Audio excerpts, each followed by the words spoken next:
Alrighty, so the Giant Hawk event is back, and we're going to do a quick refresher video on it because it's honestly not too hard. Sorry for the dog noise. The basic things that you need to know are the fact that he has a lot of HP, and this is going to make it seem like you're doing a ton of damage because of his passives and stuff like that, but in turn, obviously, they're going to work together to help you just take down the massive pool of HP that he has. So attack cards deal 300% increased attack, or increased damage. Ultimate moves deal 600% damage, increased damage, sorry, which is really good. Nothing too crazy there. He has a corrosion thing, which isn't too worrisome. You do not have to worry about type advantage or anything like that. I'm going to use basically like mostly green units with Red Gother just to sort of have a card that I can get out of the hand so that way I can draw an ultimate. But this one right here is the big one.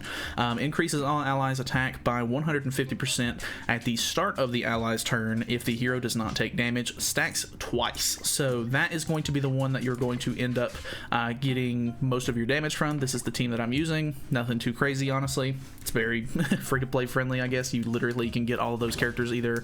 well, Green Escanor is kind of a weird one nowadays. You can't necessarily get him from the coin shop or anything like that, but he was on a lot of banners. If you're newer, just try to sub in anyone that has a card that you can, or an ultimate card that is a single target attack that ends up having a pretty decently high multiplier, or just like a high percentage in general. That should be enough to kill.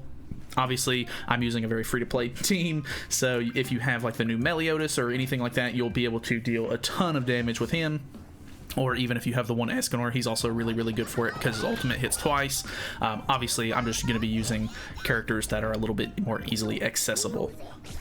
So the whole idea here is you want to rush ults, so that way by the time you get your 2 stacks, you don't have to worry about trying to, you know, pull it or anything like that. So we're basically just going to get rid of a couple of cards that we don't need out of the hand.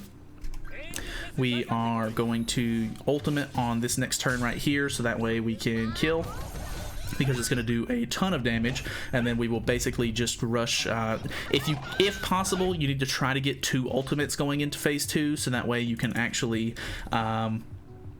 kill a lot easier, because, you know, sometimes just Escanor alone isn't going to kill. I just did a run trying to get into it where the the Escanor did not kill first turn, and then I had to sort of just wait a little bit and move some more cards. Sorry, my voice is really scratchy right now because I'm a little sick, so that's why I don't have the cam on or anything like that. You can see we do 7 million damage, which is, it seems high, but that's pretty much what you need for this fight. Nothing too crazy there. You can see these two do have quite a bit of damage on them, and it can be a bit of a hassle. So we're basically just going to make sure that we don't attack again, try to get Escanor's ultimate if possible. That way, you know, we can deal big damage. So even if you have an enemy that dies, or like an ally that dies, it is what it is. It's not the biggest deal in the world.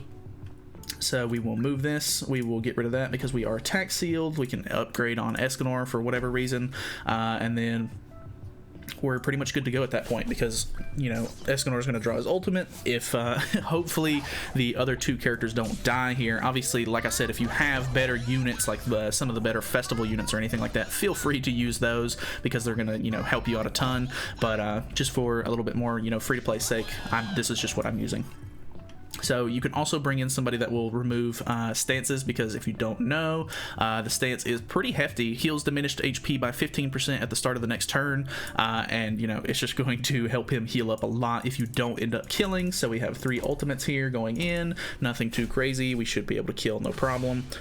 He almost kills by himself, which would be really nice. I honestly think that if we had maybe like somebody else on the team, like Green Arthur, if you have him, or Brunhild would also help quite a bit, because their passive sort of helps buff units on the team, so that would be kind of helpful. But that's pretty much the gist of it. It's nothing too crazy. If you can't beat it, feel free to move down to some of the lower difficulties. It's not a big deal, because they don't have a limit on this now, so you can literally just run it as many times as you want, get all of the challenge clear rewards. So you have to do it 15 times, and then you can pretty much be done with it for the week. You can just grab whatever you need out of the coin shop.